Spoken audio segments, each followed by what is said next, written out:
Hey, what's going on? This is a Part of the Culture podcast. I have my friend Carla, and give me your name one more time. My name is Catherine. Hey, so how are you ladies doing today? I'm good. I'm fine, thank you. So I work with Carla at Google. We're catering temps, and I follow Carla on social media, and she has some interesting topics that she talks about, and one in general is depression and anxiety, and I'll kind of let her take over for a little bit, but these topics touch home for me because my mom dealt with these things, so I kind of reached out to her, and I just wanted to give her a platform to talk about it. So what made you want to talk about it, Carla? It's just something I've never experienced. It was all new to me. I didn't know what it was. And basically, I just want to reach out to people so they're more aware of what a mental illness is. And yeah, For sure. Yeah. So what types of things did you start feeling, and what made you think that something wasn't 100% right? Not saying that this is something wrong, but what made you start feeling something different? I feel like I've always suffered from anxieties to some extent, but I wasn't aware of it. Yeah. I wasn't educated on mental illness. I didn't know what it was. I would sometimes go to my mom crying for no particular reason. Yeah. If I had trouble at work, I would just go home crying, and my mom would be like, "Why are you crying? What's wrong?" And I would tell her, and then she would be like, "Maybe you need therapy." And when she would say that, it was like, I'm not crazy, Yeah. I don't need help. Yeah. There's nothing going on. So I would always push it to the side. It was last year when I went through something very difficult in my life. For sure. I went through a breakup and For sure, stuff boys. like that. Yeah. Boys will always mess girls up. That's what we do. And, Watch out, ladies. and I didn't know how to react to it. I didn't Yeah. know how to take it in. I was devastated. I didn't know what to do with it, For sure. I wanted to push that pain away. I just wanted an easy escape. For sure, we all do. So I'm just gonna tell you my story. Go ahead, and tell the story. No judgment. Yeah, no one judge her, please. And tell as much as you want, as little as you want. So one time I went. This was last year in May. Yeah, I feel like it's gonna get crazy. You didn't kill nobody, right? Okay. No. All right. So I went to a rave in Yeah. May. I'm that type of person that is against drugs. For sure. If you do it, that's fine. I don't judge you. But for me, I would have never done drugs. Okay. Or I would never go to that extent. So I went raving, and I didn't know I was depressed. Yeah. But I was. Yeah. I was just going out. I didn't care. I wanted to forget. I was very hurt. So I went raving one time, and it was a 2-day event. Okay. One of my friends offered me ecstasy. Yeah. This is getting crazy. He knew what I was going through, and I don't blame him Yeah. because it was my decision, but Yeah. I didn't know much about drugs, and For I sure. didn't know the consequences. Yeah, you always have to take full responsibility, Yeah. or you can find yourself in those types of situations. So I was like, you know what? Why not? I'll do this drug. I want to feel something different. I want to do different things. Yeah. I just wanted to get out of my whole situation. So that first day I did it. Everything was fine. I felt what you're supposed to feel. You're dizzy? That's crazy. Dude, it was like I had never been so happy in my life. Yeah. But I'm not, supporting drugs, yeah. Yeah. But it was something I've never felt, and I was like, in the back of my head, I was like, I feel guilty, I shouldn't be doing this. Yeah. But I felt super amazing. Yeah. It takes away, so that you don't advocate drugs. When you feel that good, it's called coming down. You can't just keep feeling like that forever. Yeah. And there's ways to naturally do that. It's called, I think it's the release of like serotonin. Yeah. And so all it's doing is just releasing huge amounts of serotonin. But you feel serotonin when you do stuff like kiss, when you eat, even just drinking Starbucks makes you feel serotonin. Us doing this podcast is a natural way to feel serotonin. Anytime you like say you want to build a table, if you build it, it releases serotonin. These are healthy ways to do it. Ecstasy has figured out a way to, it's just a chemical that releases it, and it's actually not even real serotonin. It's almost like coffee. Coffee doesn't give you energy. Coffee has like, it gives you the thing very close to you feeling like you have energy. Ecstasy is the same thing. It gives you the feeling of very close to serotonin, but it's not the exact serotonin thing. But there's healthy ways to do it. Like what you're feeling is the release of lots of serotonin. Yeah. So I went through that, and then the next day we were planning to go again. Yeah. But I told myself, okay, I would only do this if I do this again, because I wanted to feel that feeling again. For you know, sure. I was depressed and I didn't want to be sad. So there was little things telling me not to do it again. Yeah. I mean, I took it personally. I was like, don't do this. Yeah. But I did it anyway. For sure. 15 minutes into that, I guess I was panicking. Yeah. I just started feeling something strange inside of me, like just bad trip. Yes. I started panicking. I thought I was gonna die. Wow. So in my head, I was like, I'm dying. Like, please take me out of here. Like, this is it for me, you know? Yeah. And when I was thinking of this, I was just thinking of my family, and I was. You know, I'm very religious, so I was like asking God not to allow me to die. I'm super religious. Yeah, and I was telling him that I had so many goals to achieve and so many things that I had to do. So he took me out of the place where we were at. I had so many physical, how would you say it? Like physical reactions to the you drug. like skin, or like you were shaking, you were sweating. Okay, you're having like reactions, like it's just unnatural. Your body, you're sweating and you're shaking, and like you have a freaking drug. Yeah, I had a water bottle in my hand, and it felt like almost if it was in gravity, but it's weird because like you're tripping. You're in an alternate state. That's why you see these cats. If you live downtown San Jose or anywhere you live. That's why you see these cats talking to themselves, because they felt what you felt, but they just never stopped doing it, and it makes you go crazy. It makes you lose sight of reality. Like that's what drugs do. And so some people go to them to get rid of reality, and sometimes that's cool. Watch a TV show and do that, but when you keep doing that, you know, you did it twice. Day one was cool, and that's normally what hooks people. And then day two, you felt like you're gonna die, and you lost track of what was real. You didn't know what was real and what was fake anymore. You didn't even know if you're gonna live or die. Like you probably weren't even close to death, but in your mind and in your heart, that's what you're feeling. So it's crazy. Yeah, it was super traumatizing. Ever since that incident, I just felt different. I felt like something about me was going to change. Let me move this table. Just slide it towards you just a little bit. Which way? Towards you. Cool.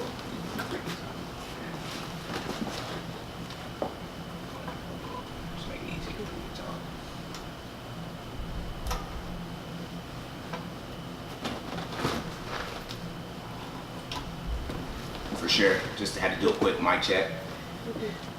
Yeah, so after that incident, I just felt super depressed, and those first 2 weeks after the incident, I felt out of my body. Like, there's a special term for it. I think it's called dysrealization or something like that. Yeah, I felt out of myself. I felt super depressed. I had nightmares. I felt always on alert. I was like really bad. I don't know how I managed to go to work. Like everyone would tell me, why do you look so why do you look so tired, or why don't you smile? It was just not me, and I don't know if a lot of people realized that I was going through something, but it was like super hard. Well, it's funny that you speak on that, because I always see you at work, and I would never imagine that you're going through anything. Yeah. And I always harass her. I harass everybody at work, and I just would never get a hint. And we spoke, and she kind of told me, and I've kind of shared my story. But yeah, you hold yourself very well. Just letting you know. Yeah, and at the time, like when I was dealing through this, I didn't know what was going on with me. I was like, what's going on with me? Like I'm not the same. Like Yeah. I need help, and I would get panic attacks where Yeah. I thought I was, like my body was gonna give up. I didn't want to do anything. I didn't want to get out of bed. I would cry out of nowhere, which is called crying spells. Yeah. I would be really anxious and really scared. I didn't want to drink. Yeah. I didn't want to go out. Nothing like that.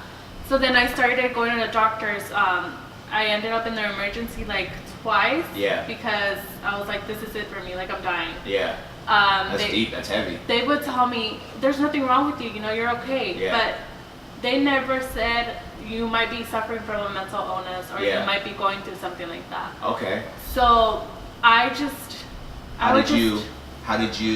you spoken to someone? Have you been able to diagnose what you're going through? Have you kind of just prayed and give it to God? What have you done that you have found that's been helping you out? I've done all of what you just mentioned. Okay. Yeah. I went to a doctor. They diagnosed me. I'm going to therapy, but it's just been really hard. Why? Because I'm the type of person that wants to get rid of it. Yeah. Because it's something like horrible to me, For like, sure. It's a horrible experience, and if obviously if you're going through a mental illness, you would know how it feels. Yeah. It's very hard to do every day. You have to deal with it every single day, and you just have to be strong. Yeah. I was just talking to them before, and for me, I used to smoke hella weed and drink, and I smoked cigarettes for a long time. I still struggle with all three. It's been a while since I smoked weed. It's been a while since I drank, but I suffer from it. And sometimes you don't realize that you're even depressed, and you don't realize that you're not in a good place, and you don't realize that something's wrong. And even for me, like I didn't like having, like every time I smoked weed, I felt like I was checking out. And it was just for too long. Like you're checking out, like anytime you smoke, you're stoned for 6 hours, 8 hours. That's pretty much half the day, like of you. You know what I mean? That's a long time. And then you're kind of groggy afterwards if you don't smoke. So I just felt like I just stopped that because I just felt like I was just destroying days that were very valuable. I'm 33, so I was like, I don't have hell of time left. I don't want to do another 15 years of smoking. And then I stopped drinking because my uncle challenged me. He gave me a 6-month challenge. He was like, if your life's not better after 6 months, then go back to drinking. And I thought he was crazy. I was like, oh, I love drinking. It's so much fun. And some other stuff happened, but I took his challenge and I stopped drinking for 6 months, and it changed my life. I got into an accident where I got sued for a lot of money, and it kind of got me back into smoking and drinking. But it's funny because nothing ever happened, and it was a lesson. Like if I would have just kept doing the right thing after that whole experience, I would have been even farther ahead. So I'm glad that my uncle equipped me with that tool, but I didn't realize in it I was unhappy or depressed. And even with smoking cigarettes, I'm trying to quit that. I'm going to quit that right now. But I realized it's a coping mechanism for me. It's a way for me to feel good, and like I'll get up, I just feel like I did the podcast, I did this, let me smoke. But what I realized is there's so much other stuff that I need to take care of, and there's so many other things, and I can't check out no more. I took it from get rid of the weed to check out, get rid of the alcohol, and I was like, I had this one last little thing, and so now I just even have to make a list of things I really need to deal with. And the last part I'll leave just for value, and we'll continue on with the story, is a thing that, I prayed was, you're ready to make this change. When I prayed, like, it's time. Yeah. You've been ready since you were young. You just never had the faith. The second thing was that you have to, and I'm going to post about this a little bit, but you have to be able to dream. And a lot of times for me, for example, like, instead of smoking today, I took my dog for a walk. So, and let me give you an example. When people think of working out, they think like, oh, I have to go to the gym. You have to put yourself give yourself the ability to dream like, oh man, I can't wait to be on the beach looking buff with my girl, running through the sand, all healthy. Because what sounds better? The dream, which will make you go to the gym, or like, oh, I gotta drive to the gym right now. And so a lot of people are like, oh, I gotta lose 40 pounds. There's nothing sexy in that. There's not, and I'm getting off on tangent, but a lot of times we get into these depressions because we lose the ability to dream about the life that we want. And then once we lose that ability to dream about the life we want, then we just see a dark life. And then our world becomes dark. And then all we're stuck in, it's in our heads a lot of times. And I'm not trying to diagnose or give you the solution, because I really don't know what anyone's going through, anybody. But for me personally, I had to first realize like, hey, you need to deal with all of those issues inside, all of them. And whether that's through prayer or therapy or whatever your source is, deal with them. The second thing was learn to dream, and there's a bigger world for you out here. And then take action, and just keep taking action, and realize that I still struggle. Like I still want to go smoke a cigarette sometimes, or I still want to check out, but I have to take that continual action. So that's kind of my story on depression. I don't suffer it with like it heavy. I'm very like joy person, but sometimes I realize I do check out, and there's things that I really don't deal with, and I need to deal with those things, or I too become depressed and look for alternative drugs and medicines. And I feel like it's all internal. If you're going through this, I know I needed a change. I was in a toxic situation. And I knew I needed change, but I just didn't help myself, you know, and it's something I didn't want it to do. So I feel like it's a want and also a change in your life that you need to do. So I do want to hear a little bit of her story, but before we give up the mic, what is the whole point of the Part of the Culture podcast is to add value and just help other people. What is one principle or a few things, really just one principle that's really helped you out to where you can now be on, like talk about it, and to where you're comfortable going out, and what's one thing that really helps you out? I'd really say is self-love. Woo, powerful. What do you mean? Because I didn't love myself. Wow. I wasn't confident. I would always tell myself I'm not good enough to do anything, you know.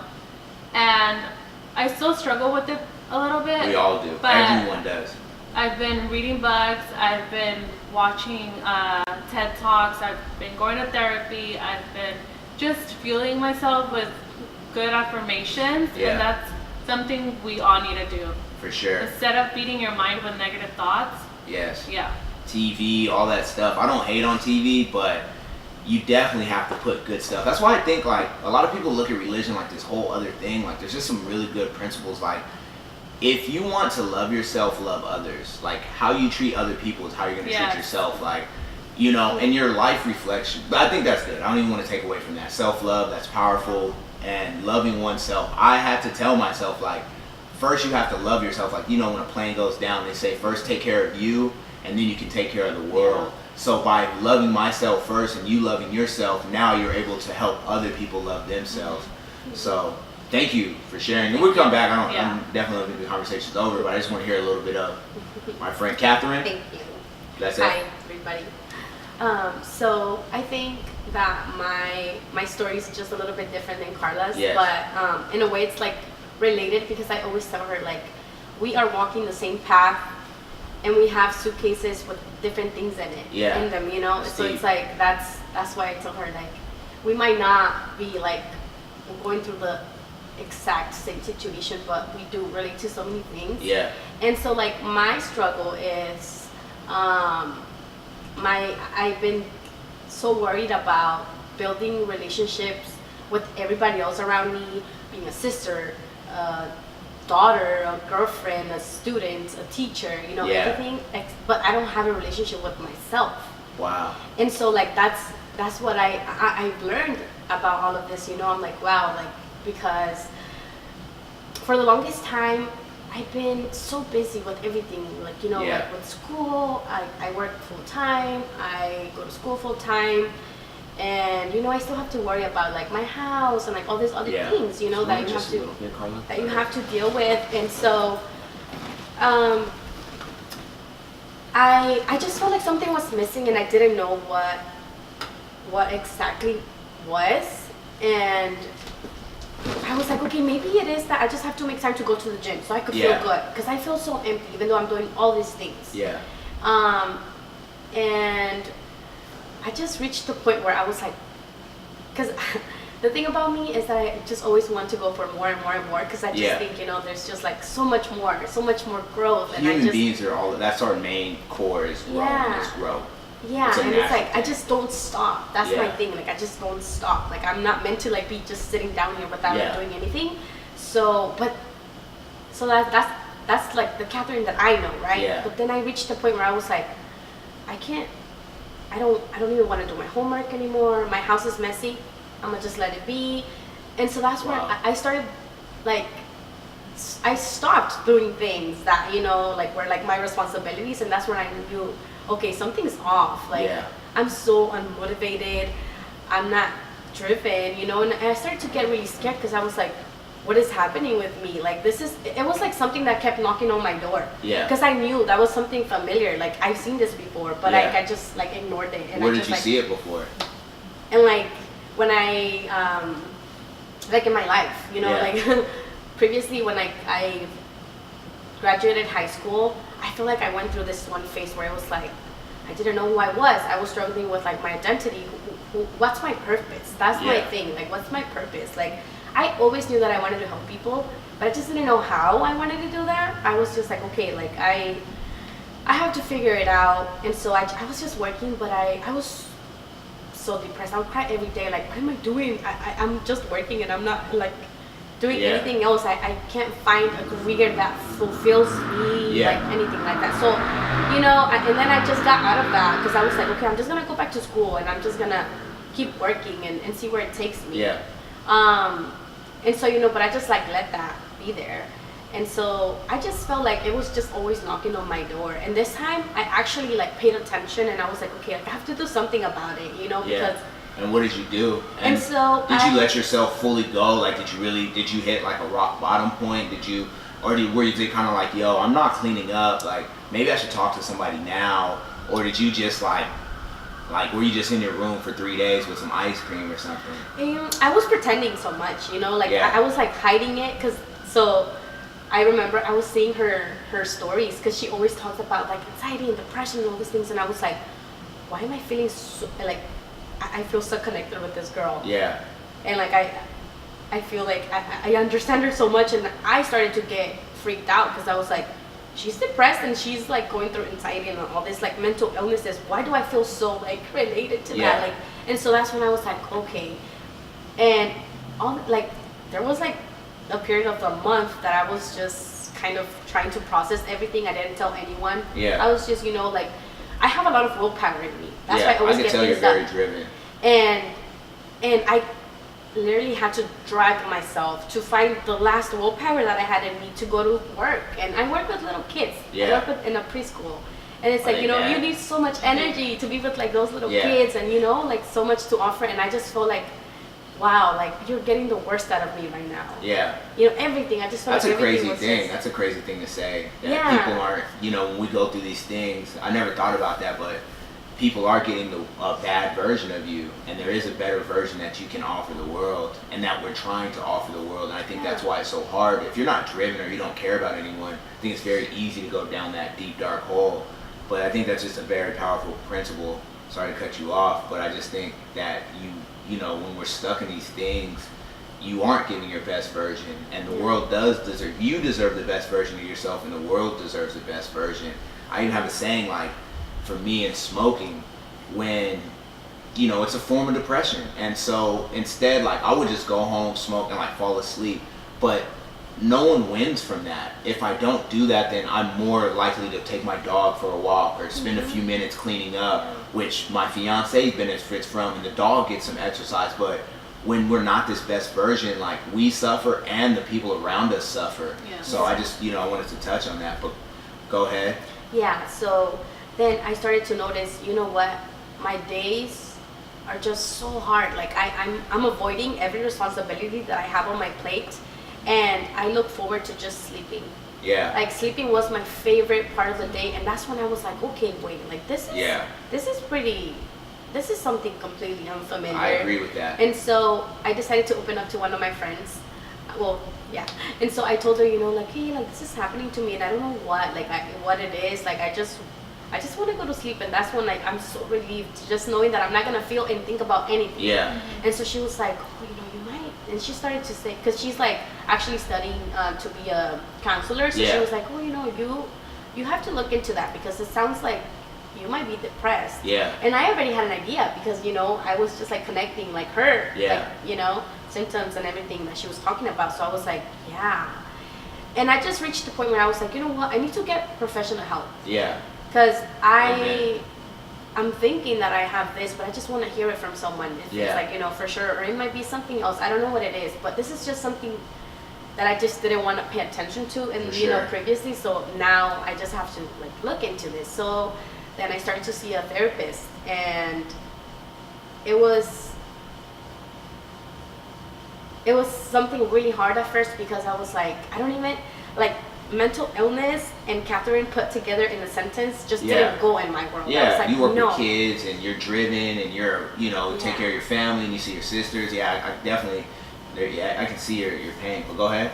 Because I was like, why is this happening right now? And I don't know where I just felt like it just like kind of like went like, phew, you know, like all the way down. Like I just didn't understand what was going on and why me, and I don't need this right now. I have to work hard, you know, and I have all these goals. And so I started to going to the therapist, and my biggest thing is that since I feel unmotivated, I'm not getting things done.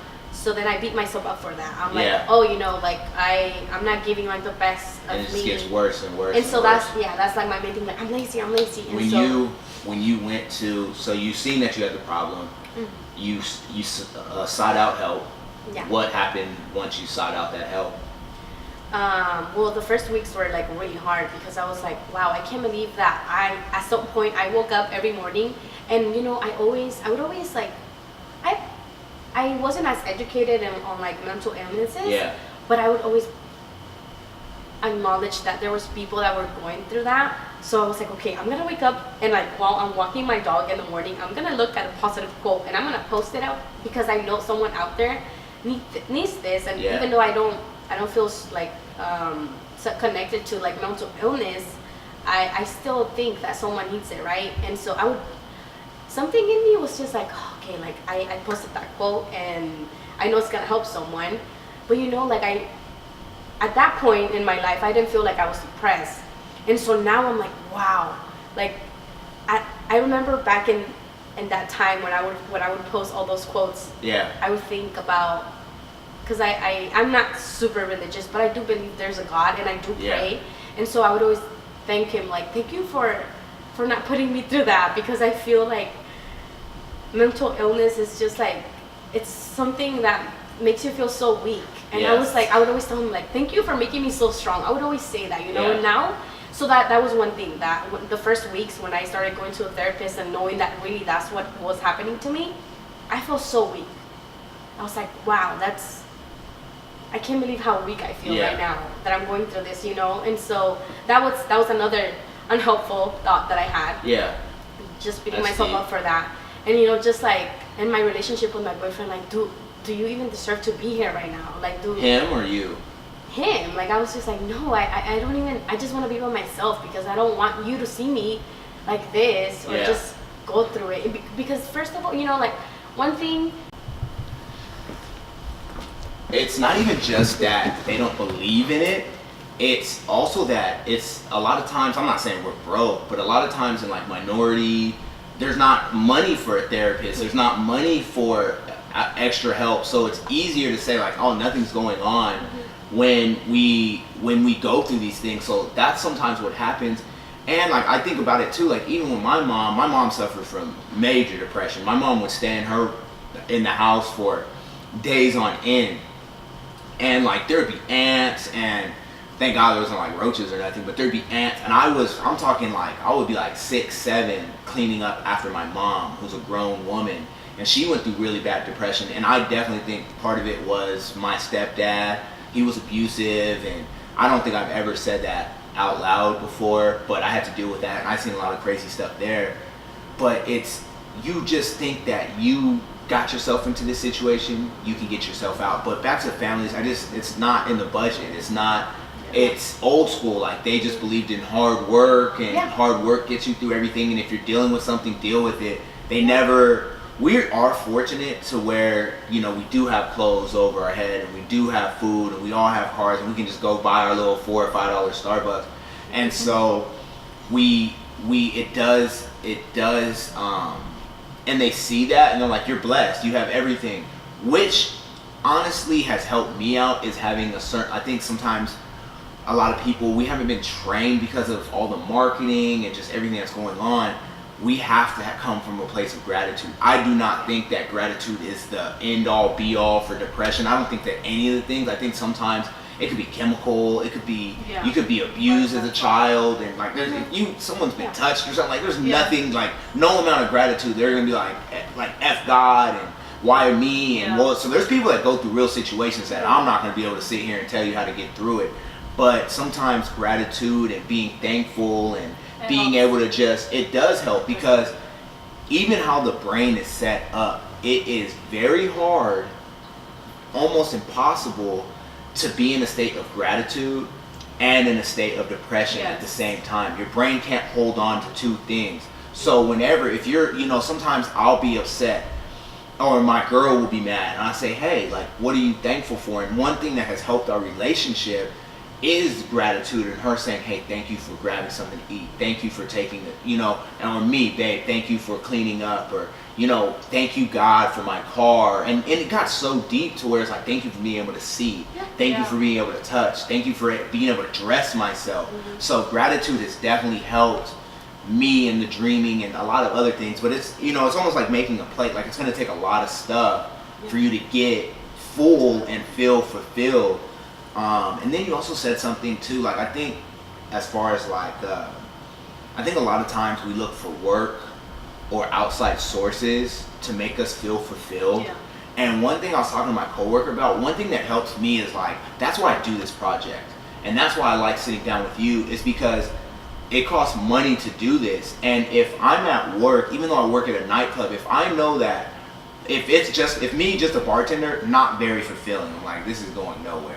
You know, but me saying, hey, I'm able to use the facilities to help people, I'm able to take a piece of that money and do good work, has helped me take something as simple as bartending and turn it into fulfilling work. I think sometimes we think like you have to have this, like, be working with Mother Teresa in order to be fulfilled, but sometimes it's as simple as using your resources to do what you feel is good. And sometimes those resources come from a job that you may not like 100%. But if you know that a penny, a piece of every dollar is going to good, I think it definitely will help people. This is for everyone. Will help people feel more fulfilled. But kind of moving forward. So, what piece of, again, the point is to add value. What, after going through this, and we'll go more into your story, but I do want to give the people a little bit of value. What have you taken away from all this? Are you still suffering from it? What has helped you kind of get out of it? So, are you still suffering from depression? I actually just started this journey. Okay. Like months ago, and like I've been to the therapist probably like 4 times. Okay. But I did want to share that right now I was just sharing with her that this morning I was like, wow, like, because the thing about me is that when I hear things, or just like principles, like you call them, like I'm just like, wow, like it's just like my mind just like, I don't know, it's like so magical for me to hear these things. So like I was telling her that I was just I was watching TV today, and it was just like people like sharing their miracles, and it's like people that are on like wheelchairs, you know, just saying like, oh, you know, obviously we've been bullied before, and like we've been suicidal, but we're here, and it's like that type of story. I'm like, you know, like that's so motivational to me, because it's like someone that, it's kind of like what you were saying, like someone that's in a worse place than me, you know. And it's like God, I took it this morning, like God it's showing me you are where you are, and it might be really hard, but look at where I put them, and look at where they are now, and look at who they are now. So there was this thing that they said, something like, you know, they never, like one of them never asked like, why am I on a wheelchair now? Why did this happen to me? She instead said, for what? Yeah. She said, like, and I told her, like, I was like, it's just the word kind of that changes, right? Like, why did this happen to me? Or like, for what? What am I supposed to do with this? What am I gonna turn out to be? Yeah. What am I gonna do to help others? Even this interview is powerful to me because a lot of people, I've been just changing how I treat people, even in my joking. And Carla, she knows me, and I joke a lot. And even in my joking, I still want to build people up. I am trying to go from a place of even like joking about someone, or like we call it roasting. I don't even try to engage in that as much. Like even like, that's why I'll say like wave checks. That's just, it's a thing like black people, we see if we have waves. I don't have any hair, but we do wave check or funny stuff. But I really am constantly in a state of trying to build people up. The only time I'll break someone down is like for, I manage here, if they're not doing their job or something. But even that is to make them a better employee and help us all make more money. But it's because you do not know what people are going through by looking at them. I would never, if I seen you guys on the street, I'd be like, these girls are fine, they're rich, you know what I mean? And so it's definitely helped me respect people a lot more, because when you hear these stories, like I said, Carla seems cool at work. She's vibrant, she's happy, and you don't know that she's going through or has been going through something. If I seen you like, you're a preschool teacher, I'll be like, this girl's super motivated. She can do whatever she wants. And you wouldn't know that when she gets home, all she wants to do is fall asleep because she doesn't want to deal with stuff. And so just, if you're watching this, like, show respect to people, because you do not know what people are going through. And you could be the make or break point. I hope, that's why, like, I don't want to say it's me. Like, I hope that I'm an instrument of God's to be able to make people feel better and to be able to give people hope, because you guys may have been having a horrible day, and I hope like, oh man, like that was a powerful experience. But then if you guys leave here and some asshole like cuts you guys off, or just call it like, hey, you bitches, or disrespect you guys in some sort of way, then that could be the breaking point, and you could just be like, see, this is what I'm talking about. I'm going back to sleeping. And so you people listening to this can make or break people's lives. I just want to say something else. Go ahead. So, I remember like before like this whole process happened, I do pray every night, and one thing that I do always pray for is, I always say, please just guide me and place me where you want me to be, because I just want to find that purpose. And I always wanted to help people, and at some point I wanted to be a police officer, and I was okay, I'm gonna help the community. Then I was like, okay, I don't know how I want to help people, but I just know I want to help people. That's what I know I just want to do. I just didn't know in what form or what shape, nothing. So I always pray, right? Like, please just place me wherever you want me to be. Guide me, because I want to be able to know what signals you're sending to me. And I just want to, please just make me a better person so I could serve people. So I could, like what you said, like just so to be like, just like a tool for other people to, I don't know what I can help people with, or what my talents are or will be. And so, going to my counselor, I was asking her, like, I don't know why this is happening to me, like, why now? Like, I just feel like I don't know what just happened.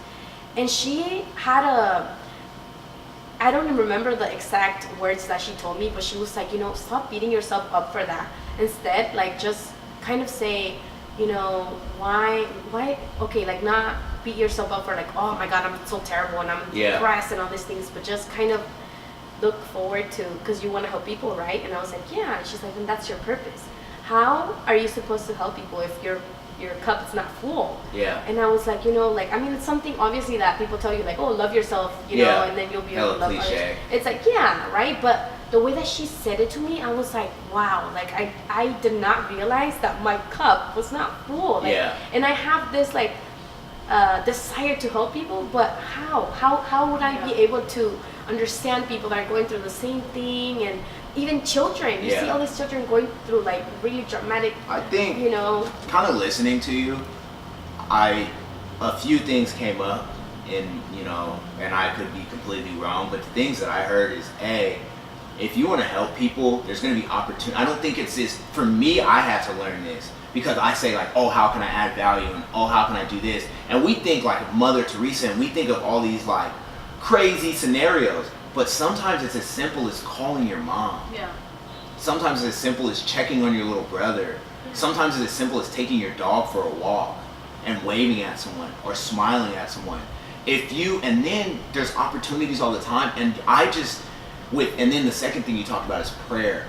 The more you pray, the better you'll get good at it. And so I have developed a prayer life to where I hear answers, and I hear like, hey God, like I want to do this. Or hey, like with smoking, I'm like, why do I keep smoking? And he said, you're ready to quit. He said, and it's time. But there was a point where I smoked, and it's just like, you're not ready. You stopped all this, you're not ready yet. And then I heard you're ready. And then all I heard was dream. I said, how do I stop? Dream. What do you really want out of life? But I hear these. So in prayer, start learning how to listen. And the third thing is, you'll see it daily. You can't really live past this moment. You can't do anything about your past, and you really can't do anything about the future. Only moment that you control is this moment right now.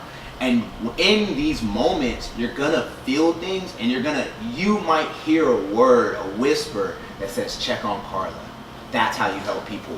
Or, hey, let me post a meme while I'm walking. That's how you help people. Or, hey, little Jody in my class seems like he needs a little bit more attention than other kids. Let me help out little Jody.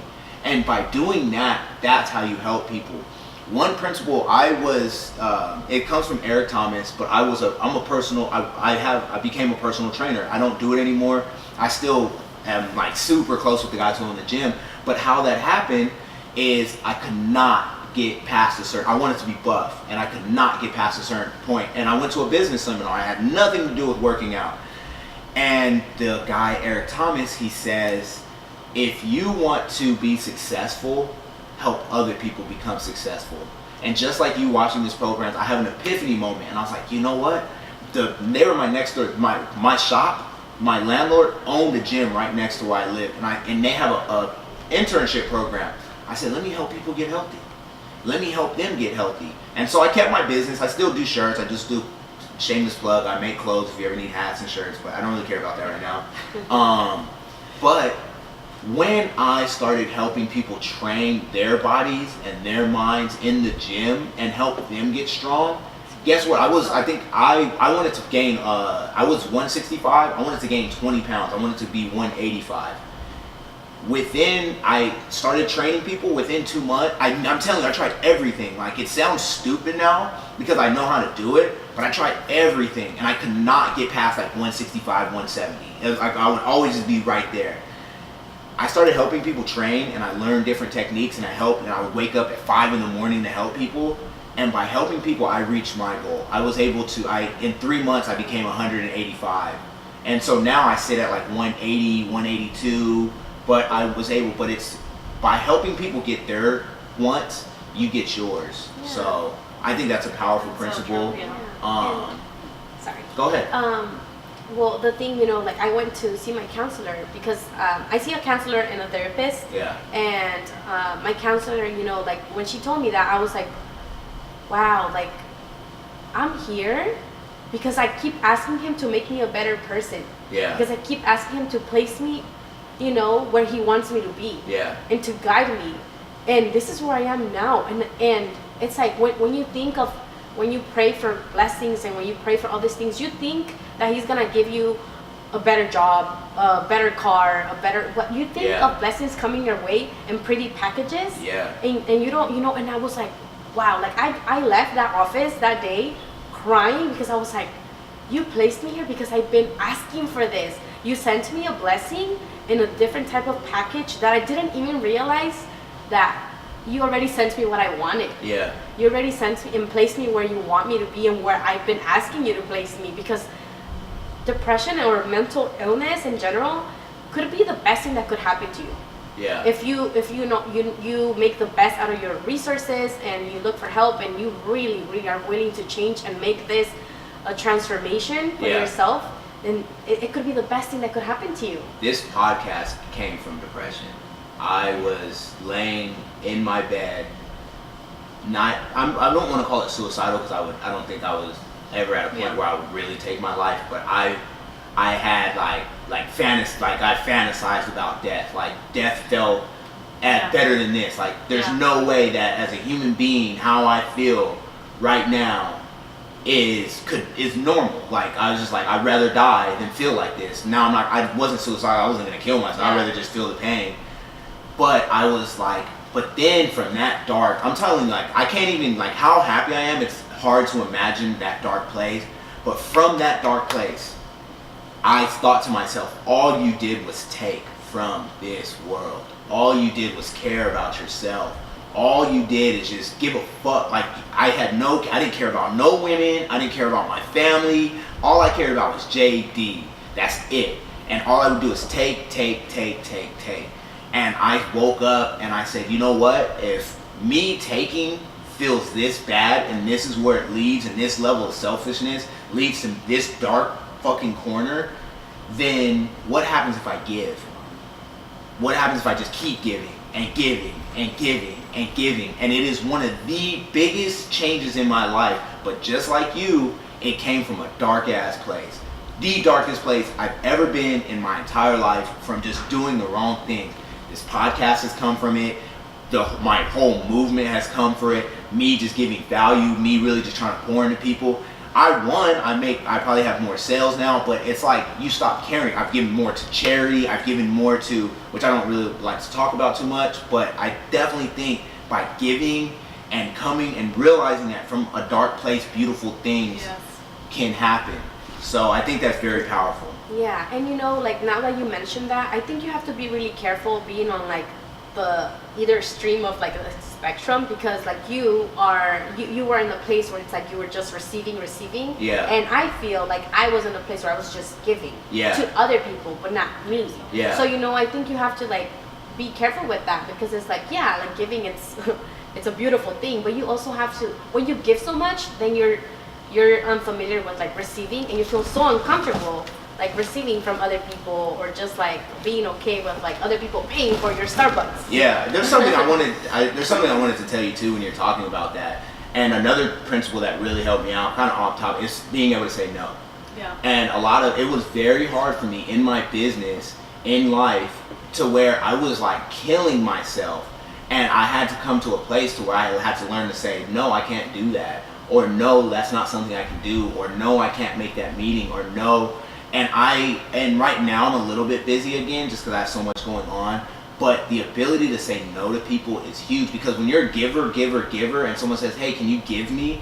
And you can't say, and if you don't say no to certain people, which is hard, then you start taking from yourself and from your energy and from who you are. And sometimes you have to protect you first. And it sounds selfish, but in the end, if you're giving and you're only giving 50% of yourself, you and that person are losing. So it's better for you to say no, you recharge, and if someone really loves you, they'll understand like, hey, they won't think recharge, but she needs her time. Mm-hmm. But the ability to say no and protect your peace is huge.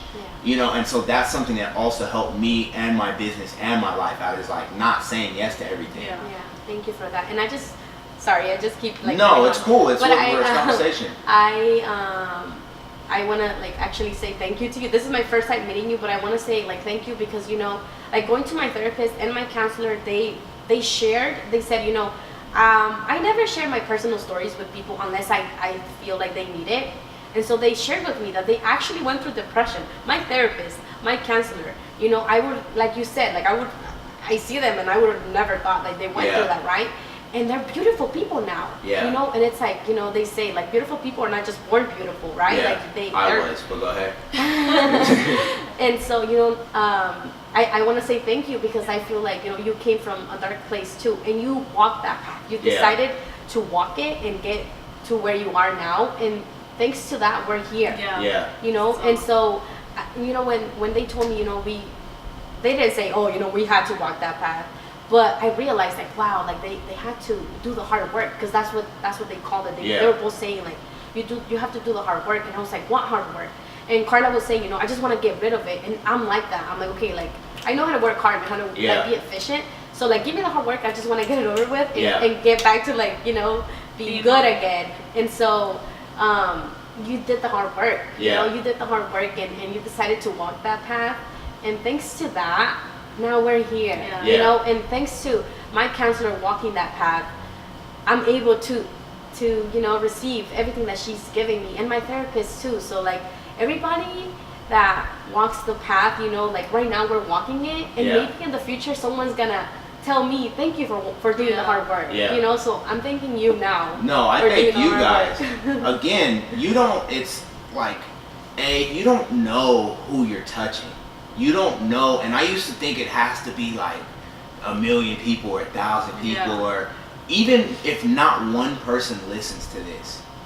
If you knowing that you are a little bit more comfortable talking about your story, or you know that there's other people struggling, or you got one principle that could help you just be a little bit, whether it's gratitude or, you know, but I want to thank you guys for sharing your story. And I just kind of realized that for me to get where I want to go in life, I have to completely destroy who I was.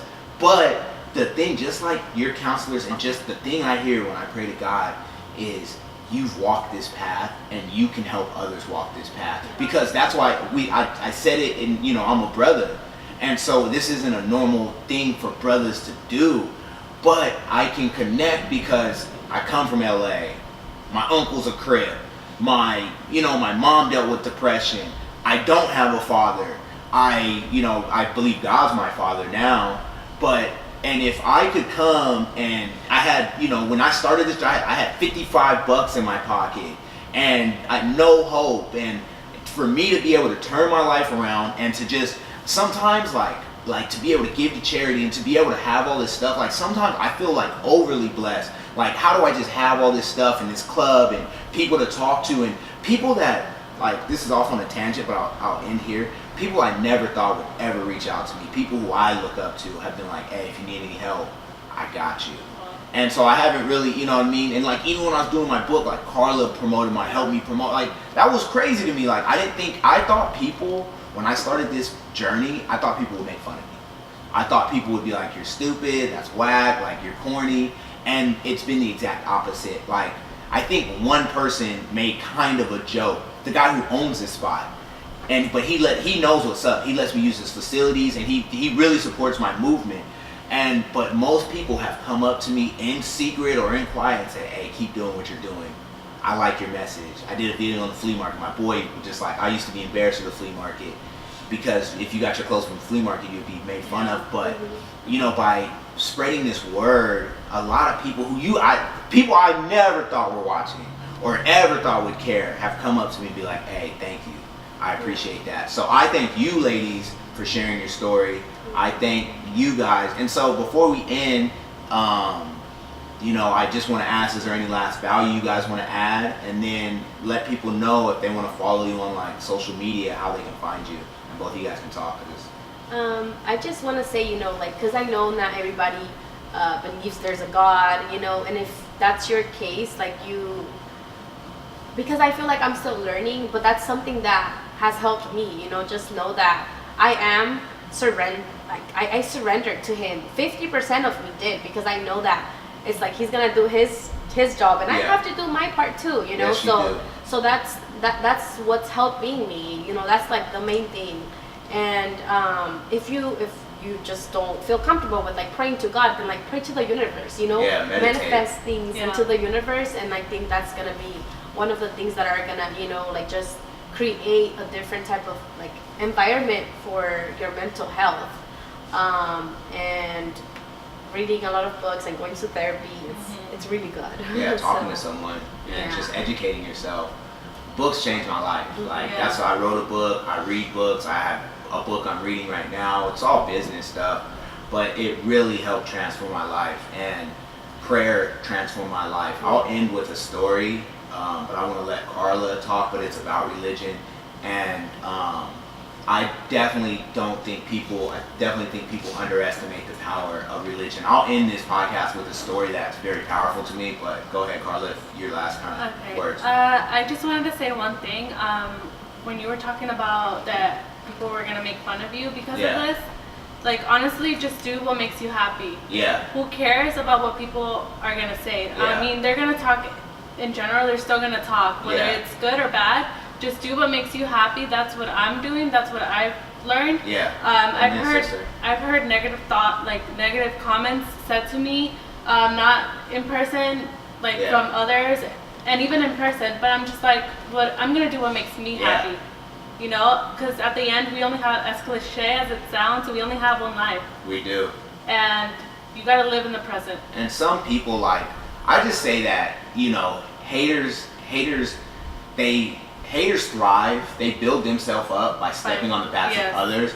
And ain't no hater putting no money in my pocket. Ain't no hater doing anything positive for the community. Ain't no hater, like, haters are just haters. So it's like, I never have built my mission for haters. And as long as I feel like I'm doing the right, there's a saying, it's like don't do what you do for, like, because other people think about it. Do what you do because it's the right thing to do.